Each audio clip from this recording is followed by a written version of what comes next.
Now, let's get more perspectives on the outcome of the Monetary Policy Committee meeting. And joining me is the Chief Executive Officer of Financial Derivatives Company, Mr. Bismarck. I want to thank you so much indeed for joining me on the news at 10. You know, it's really hard to tell if really you are surprised or not about the CBN's decision to keep that MPC meeting figures as it were.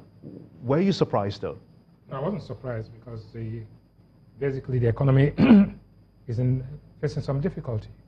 There are vulnerabilities both externally and domestically. So the central bank did a wise thing. That is, they reduced the options from 3 to 2. In any case, made it binary. Either you increased the interest rates to tighten, or you maintain the status quo, which means you tightened a little bit. So that was what they reduced the options to. Why? Why did they do this? That's a big question, right? The question is that the economy faces clear and present danger. And if you look at those slides that are shown up there, the danger of inflation increasing because it's already started going up to 11.23. The minimum wage is a time bomb which is going to come up from 18,000. We know where it's going to go. M2 growth is there, but that's mild. The subsidies are a big issue, and election spending, and the fact that GDP is slowing. So those are the domestic things. But the domestic problems are not as potent as the external factors. The external problems are that today and tomorrow the United States Federal Reserve is going to increase interest rates by 25 basis points. The reserves have come down from all the way from $48 billion to $44 billion. The Naira is weaker but stable, and the stock market is wobbling, and the investment flows, we've already had an outflow of investments. So, but the good news is that oil price is at $82, that's a 4-year high, and production is going back up.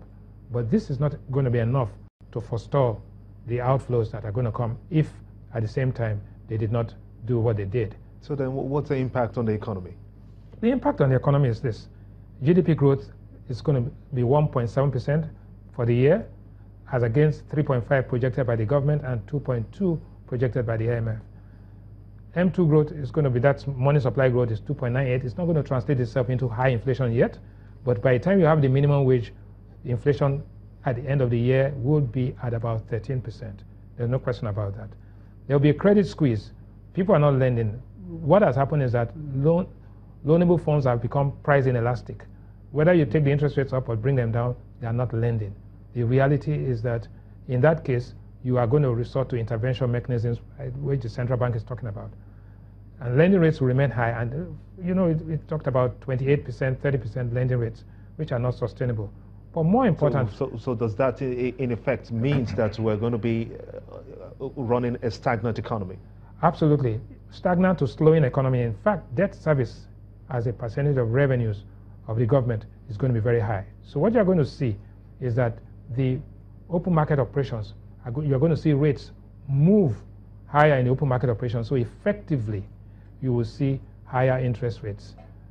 Nominally, the monetary policy rate will remain the same, but effectively using those tools, they'll be sending the signals, and that way they'll be able to reduce the amount of hemorrhage in the economy, because the economy is hemorrhaging. All the factors, even though nominally are in green, directionally they're in red. That's what's happening. So now we're also looking at the, apart from the impact on the economy, we have the elections. This is the election season. Yeah. How does this work out when you look at the country going through the elections and what this will mean to the ordinary Nigerian, to those in the middle class, and of course the bourgeoisie? What is economically rational, right, is never politically right, right? So what you are seeing now, 22 billion naira paid for Nigeria Airways old staff, 20 billion naira paid for, ASU, minimum wage, and all those things are politically expedient, but they are economic time bombs. We are going to pay the price down the road. But, that's the price you pay for democracy. You have to do the right thing at the right time. So what does this mean?